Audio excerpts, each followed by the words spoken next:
Okay, Nicole, we're going to look at a few things here. Overall, I have to say from watching your blocks, they're pretty good. You only have a few things you really need to work on. So when we're looking at your start position, I see a lot of good things. I think that your hands in the form of a bridge, that's a good thing. You have this shin parallel to the ground. That's another good thing. Something that I would like to see you change is it looks like that foot is completely on the pedal, no part of it is touching the ground. You want your big toe to barely be touching the ground, so I'm not sure if it is or is not there, but if it isn't, you definitely want it to be touching the ground a little bit. So let's look at when you raise up into your set position. We'll fast forward here. And now I want you to compare yourself to what Katheryn is doing, okay? And then compare how your hips raise up versus her hips. So if I fast forward and you watch Katheryn, she goes up first, and what do you notice she does different from you? She comes up and forward. Now when we talked about block starts, we said that you needed to come straight up. You didn't want to go forward or go backwards with your hips. Your hips should come straight up. So you're actually doing the right thing here, but I want you to watch Katheryn so that you know what the wrong thing is. So you can see her down and she rocks forward and then comes up. Whereas where you're at, you see yourself come straight up. Okay, so good thing there. So now we're in the set position. You look like you're in a good position. I like where all your angles are at. Everything seems to be set up correctly.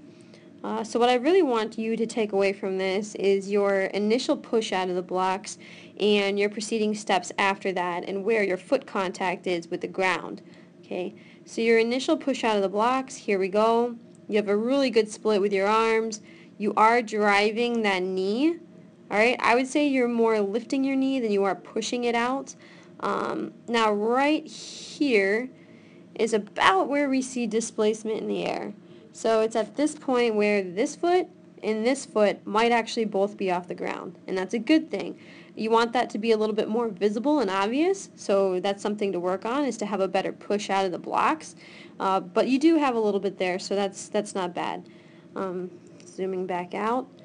So now we've hit displacement, and I want you to watch your stride pattern here, okay? It's very typical for any sprinter to overstride in their initial steps out of the blocks. That's one of the biggest issues to overcome. Olympic athletes do it, regular athletes do it. It's just a common problem. So what I really want you to see is a specific stride I was looking at earlier. And I believe it's right here. Yes. So I want you to look at Miss Katheryn, and then I want you to look back at yourself and start comparing what you see as far as differences. All right. What I noticed was it was at this point that your foot and her foot did contact the ground at the same time. But what I want you to see is where your swing legs are at. Okay? Your swing leg is dragging back here. And if you look at hers, it's already parallel with her other thigh, which means she's ready for her next step, okay, for her next step and push into the ground. She's already set up for the next stride. So what you want to do is not overstride, okay? When you overstride, that's what causes this leg to lag behind, and then you're constantly just pulling it through and pulling it through instead of setting yourself up correctly for the next step. So let's rewind here a little bit, and you're going to see it here. Okay, you're going to see where you put your foot down. Right about here, that's where we start to see this overstriding, okay? Whereas this leg should be more like this, okay? Now, do you see how when your leg is here, it ends up being parallel to your shin here, okay?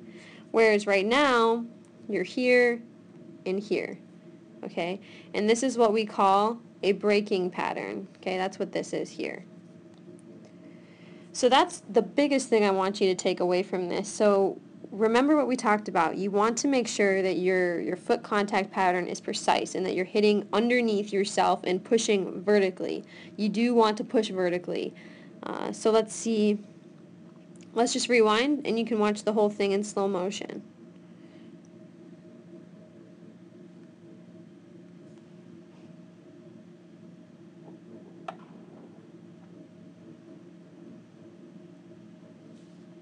And actually, I'm going to rewind it again. Even though you've beat Katheryn out of the blocks here, because you are taking longer strides, or trying to, she's being more precise and powerful with hers, and so what happens is you see her quickly catch up and run by. So again, let's watch that in slow motion.